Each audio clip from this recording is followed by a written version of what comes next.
Hello world, Dano here, stacking paper as always.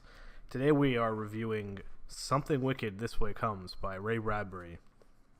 And right off the bat, an incredible book. What a beautiful, creepy, kind of dark look at the human experience, but filled with like the right amount of hope, especially near the end. Just man, it's just like a perfect encapsulation of what it means to be the positive force in a world that just frankly doesn't give a fuck. It's a story of a friendship between two boys and how they have to overcome their own personal, it's not even so much biases, but like who they are as characters, as human beings. And it's going to be a first. I'm actually going to read something from this book that I think perfectly encapsulates both the relationship between these two boys and how that's going to shape the book going forward, because this is like chapter 3. It's right at the beginning. It's Jim Nightshade and Will Holloway, and here's the difference between them. This is what Bradbury says. Some boys walk by and you cry seeing them. They feel good, they look good, they are good. Oh, they're not above peeing off a bridge or stealing an occasional dime store pencil sharpener. It's not that. It's just, seeing them pass, that's how they'll be all their life. They'll get hit, hurt, cut, bruised, and always wonder why. Why does it happen? How can it happen to them? But Jim, now he knows it happens. He watches for it happening. He sees it start, he sees it finish. He licks the wound he expected, and he never asks why. He knows. He always knew. Someone knew before him a long time ago. Someone who had wolves for pets and lions for night conversance. Hell, Jim doesn't know with his mind, but his body knows. And while Will's putting a bandage on his latest scratch, Jim's ducking, weaving, bouncing away from the knockout blow which must inevitably come. And that's it right there. And this is from the perspective of Will's father, Will being the first boy described, and how they both run for different reasons. Will runs because running is its own excuse. Jim runs because something's up ahead of him. Yet strangely, they do run together. And I think that's the whole thing there, is where they have this beautiful relationship where they understand that they don't have the same values, but that doesn't matter. They're best friends, and it's just it's a very touching story of like this yin yang friendship and how it has to power through the darkness, because the antagonist of this book, Mr. Dark, is just is he the devil? Not sure. Is he a demon? Probably. It's a big line of carnival workers, carnies essentially, that come through town, and they are clearly not right in some way, especially Mr. Dark. And it seems he's been collecting people over time, because at the very beginning of this story, we have this this lightning rod salesman who's going through town trying to sell lightning rods, saying, hey, there's a storm coming, and there is a storm coming through town, both for real and metaphorically, because, the carnival is its own kind of storm. But that character gets turned into like a dwarf, right? Because these Mr. Dark, I should say these carnies, it's really just Mr. Dark. He traps people with their own vices and then makes them part of his carnival unknowingly, and they can't fight back. And we learn that later through this fucking witch character who essentially is just casting spells. There's soft magic here.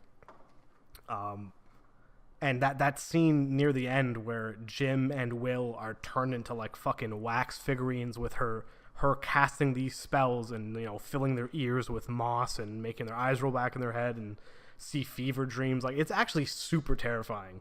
But man, if this book isn't just satisfying. And on top of the fact that it's a really quick, tightly paced and arranged plot, there's never a dull moment.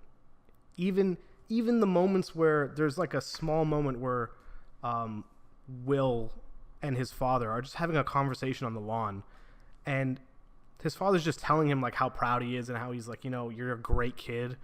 And he's like, no, Dad, you're a great person too, but like, why aren't you happy? And it hits so hard because, man, Charles is just this kind of, he likes his job. He's a librarian. He spends most of his time just reading books and cleaning. So not a librarian, he's a janitor at the library. And but you can tell he's just kind of worn down by life, you know? And fucking aren't we all? So it's really relatable, and him essentially becoming the hero at the end of the story was such a turn that I was not expecting, but it works so well, right? He goes back to save his kid. The entire scene with the bullet catch is just like chef's kiss, perfection. It was giving like some real Prestige vibes. The Prestige, both Christopher Nolan movie and Christopher Priest book, which I will get to at some point. But even creepier than that, because there's like these weird magic elements, and the discovery that you have to laugh in the face of evil. You know, that these people gain their power from your fear of them is what gives them the ability to keep ensnaring you, right?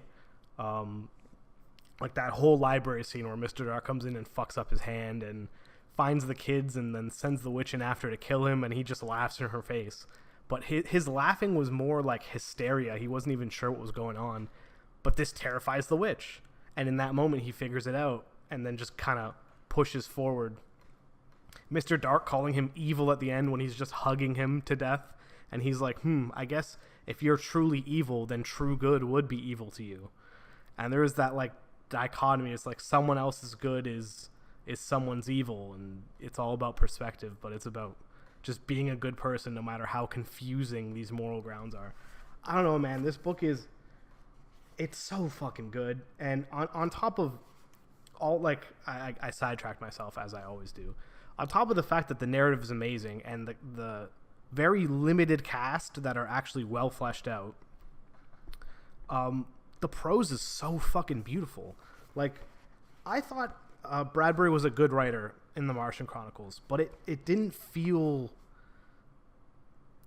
like, it felt disjointed, obviously, because it's a fix-up novel, but also even just like the way he strings his sentences together, you can tell he's like vastly improved on that in this book.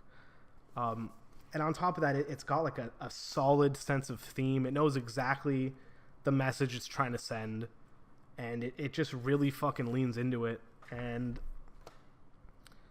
yeah, just brilliant overall. Although there is one kind of loose end, I guess. They never really fix it, but when they discover the merry-go-round and how it makes you, younger or older, their teacher goes and tries it out, and they find her later, and she's like a crying little girl. They never fix that.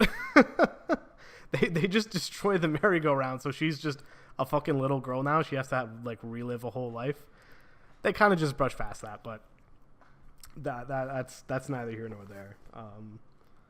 I think that this is a perfect fall Halloween read, or any time, to be honest, because it's so poignant. I don't know. It just has so much. There's so much substance here for me to pull from this. I almost want to read it again, even though I can't. I have so much other shit to read, but can't recommend it enough. I'm probably gonna give this a 9.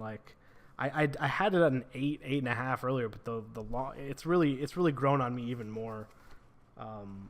It's a solid 9 out of 10. This might be an S tier book. Definitely really making up for some other reads this year. With the last few books I'm reading are really good. I'm reading Brave New World with the book club right now, and I'm about halfway through it, and it is even better than I thought it was going to be. I knew it is a classic, and it clearly has its place as one of the OG dystopias, but man, is the writing fantastic. And anyways, I'll get into that when I actually review that next week. But yeah, until next time, take it easy.